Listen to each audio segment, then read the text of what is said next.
প্রিয় বন্ধুরা, এক পরীর দেশের কাহিনী।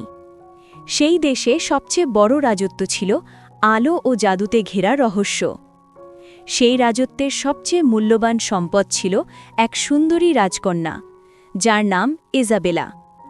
বহু বছর আগে তার মা মারা গিয়েছিলেন, তাই তার বাবা তাকে নিজের প্রাণের চেয়েও বেশি যত্নে বড় করেছিলেন। বাবার সমস্ত ভালোবাসা ও মনোযোগ ছিল তাকে ঘিরেই। একমাত্র সন্তান হওয়ায় তার জেদই ছিল ওই রাজ্যের আইন।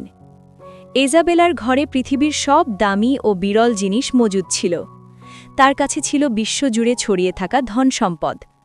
ডজন ডজন পরিচারিকা ও দাসী সব সময় তার সেবায় মগ্ন থাকত।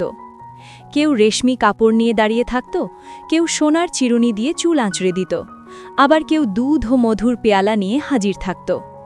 রাজকন্যা যেখানেই যেত তার চারপাশ ঘিরে থাকত ভৃত্যরা। সে জানত তার রূপ অতুলনীয় এবং তার জেদ অজেয়।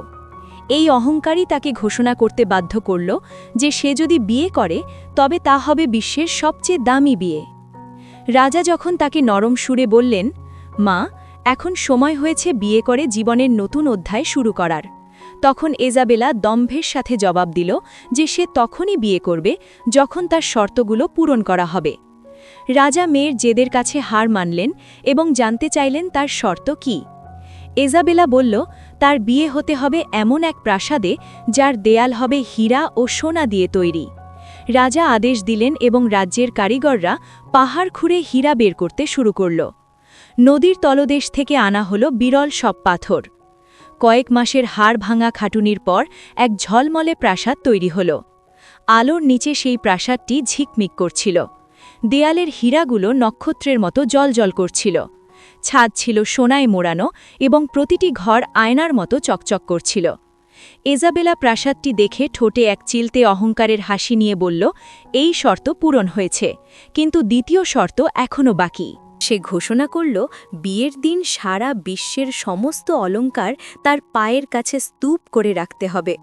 রাজা চারদিকে দূত পাঠালেন এবং বড় বড় কাফেলা প্রাসাদের দিকে আসতে শুরু করল।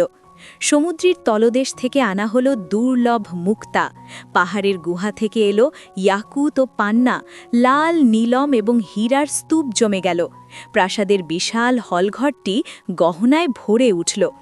ইজাবেলা সব কিছুর ওপর একবার চোখ বুলিয়ে খুশি হয়ে বলল, এই শর্তও পূরণ হয়েছে, তবে তৃতীয় শর্তটি এখনও বাকি। এবার ইজাবেলা বলল, তার এমন এক উপহার চাই যা হবে অনন্য, যা কখনো মরবে না এবং চিরকাল বেঁচে থাকবে। অনেক রাজপুত্র তাদের রাজ্যের মূল্যবান সম্পদ নিয়ে এলেন। কেউ জাদুর তলোয়ার, কেউ সোনার পাখি, আবার কেউ চাঁদের আলোয় ভরা বাক্স নিয়ে হাজির হলো। কিন্তু ইজাবেলা সবাইকে প্রত্যাখ্যান করল। তার মন কোনো কিছুতেই মজল না। এমন সময় একদিন প্রাসাদের দরজায় এক অতি সাধারণ ছেলে এলো। তার পরনে ছিল পুরনো কাপড় এবং জুতো ছিল ধুলোয় মাখা। তার হাতে ছিল একটি ছোট এবং আলোয় ঝলমল করা ফুল। রক্ষীরা তাকে দেখে উপহাস করল, কিন্তু ফুলটি কোনোভাবে ইজাবেলার কাছে পৌঁছে গেল। ফুলটি ঘরে আসতেই এক অদ্ভুত আলো এবং সুবাসে চারপাশ ভরে গেল। ইজাবেলা ফুলটি হাতে নিল, কিন্তু পরক্ষণেই তার অহংকার মনে বাসা বাঁধল। সে রাগান্বিত হয়ে বলল, এই ভিখারি আমার প্রাসাদে কিভাবে এলো? একে এক্ষুনি এখান থেকে বের করে দাও। ছেলেটিকে অপমান করে প্রাসাদ থেকে বের করে দেওয়া হলো। সে কিছুই বলল না, শুধু একবার মৃদু হাসল এবং চলে গেল। ইজাবেলা ঘোষণা করল, এই শর্তটিও সে পূরণ হয়েছে বলে ধরে নিচ্ছে, কিন্তু এখন শেষ অর্থাৎ চতুর্থ শর্তটি বাকি। এই শর্তটি ছিল সবচেয়ে কঠিন। ইজাবেলা বলল, বিয়ের দিন যদি তার মন থেকে হাসি আসে তবেই সে বিয়ে করবে, নয়তো নয়। রাজা দরবারে অনেক কিছু করার চেষ্টা করলেন। জোকার আনা হলো, জাদুকর এলো, নাচ গান ও নানা রকম কসরত দেখানো হলো, কিন্তু ইজাবেলার মুখে হাসির রেখা দেখা গেল না। চারদিকে হতাশা ছড়িয়ে পড়ল। একদিন ইজাবেলা প্রাসাদের বাগানে একা হাঁটছিল। এমন সময় হঠাৎ সে বনের ভেতর থেকে একটি আওয়াজ শুনতে পেল। সেই সুর ছিল এতই মধুর এবং কোমল যে তার সরাসরি মনে গিয়ে বিঁধল। ইজাবেলা থেমে গেল এবং মনোযোগ দিয়ে শুনতে লাগল। সেটি ছিল একটি গানের সুর যা বাতাসের সাথে ভেসে আসছিল। কৌতূহল তাকে টেনে বনের দিকে নিয়ে গেল। সেখানে একটি গাছের নিচে সেই সাধারণ ছেলেটি, যার নাম ছিল আদ্রিয়ান, বসে বাঁশি বাজাচ্ছিল এবং গুনগুন করে গান গাইছিল। ইজাবেলা তাকে দেখে অবাক হয়ে গেল। সে ভাবল, এ তো সেই একই মানুষ যাকে সে ভিখারি বলে অপমান করে তাড়িয়ে দিয়েছিল। কিন্তু তার কণ্ঠের মিষ্টতা ও সত্যতা ইজাবেলাকে মুগ্ধ করল। এটি ইজাবেলা রোজকার অভ্যাসে পরিণত হল। সে বাগানে যেত এবং দূর থেকে সেই সুর শুনত।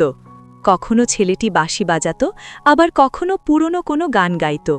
আস্তে আস্তে ইজাবেলার অহংকার ভেঙে যেতে লাগল এবং সে নিজেকে সেই সুরের কাছে বন্দী মনে করতে লাগল। একদিন আদ্রিয়ান যখন বাঁশি বাজাল, তখন ইজাবেলার ঠোঁটে প্রথমবারের মতো মন থেকে আসা এক সুন্দর হাসি ফুটে উঠল। আর এই হাসিটিই ছিল তার শেষ শর্ত। তার পুরো মন পরিবর্তন হয়ে গেল। সে বুঝতে পারল, প্রকৃত সুখ হীরা জহরত বা প্রাসাদে নেই, বরং এই সুমধুর সুরে আছে। যখন রাজা মেয়েকে ডেকে বললেন, তোমার সব শর্ত পূরণ হয়েছে, এখন সিদ্ধান্ত নাও কাকে বিয়ে করবে, তখন ইজাবেলা খুব ধীর এবং দৃঢ় কণ্ঠে বলল, আমার আর কিছুই চাই না, না গহনা, না প্রাসাদ, না ধন সম্পদ। আমি কেবল আদ্রিয়ানকেই বিয়ে করতে চাই। পুরো প্রাসাদে হট্টগোল পড়ে গেল। সবাই অবাক হয়ে ভাবল, রাজকন্যা কিভাবে একজন সাধারণ ছেলেকে বিয়ে করবে। আদ্রিয়ানকে খোঁজার জন্য দূত পাঠানো হলো, কিন্তু কোথাও তাকে পাওয়া গেল না। ইজাবেলার অস্থিরতা বাড়তে লাগল। দিন রাত সে কেবল সেই সুরের কথা মনে করত। অবশেষে এক রাতে সে একাই প্রাসাদ থেকে বেরিয়ে পড়ল। সেটি ছিল এক জ্যোৎস্না রাত। বন ছিল একদম নিস্তব্ধ। কিছুদূর হাঁটার পর ইজাবেলা আবার সেই সুর শুনতে পেল। আওয়াজটি আসছিল একটি ঝর্ণার পাশ থেকে। ইজাবেলা দ্রুত সেখানে ছুটল এবং দেখল আদ্রিয়ান ঝর্ণার ধারে বসে বাঁশি বাজাচ্ছে। ইজাবেলার চোখে জল চলে এলো। সে দৌড়ে তার কাছে গিয়ে পায়ের কাছে বসে পড়ল। কাঁদতে কাঁদতে বলল, আমি তোমাকে চিনতে পারিনি, তোমাকে ভিখারি বলে তাড়িয়েছি, কিন্তু এখন আমি জানি আমার অন্য কিছু চাই না, শুধু তোমাকে চাই। আদ্রিয়ান শান্তভাবে তার দিকে তাকালো, হাসল এবং তাকে জড়িয়ে ধরল।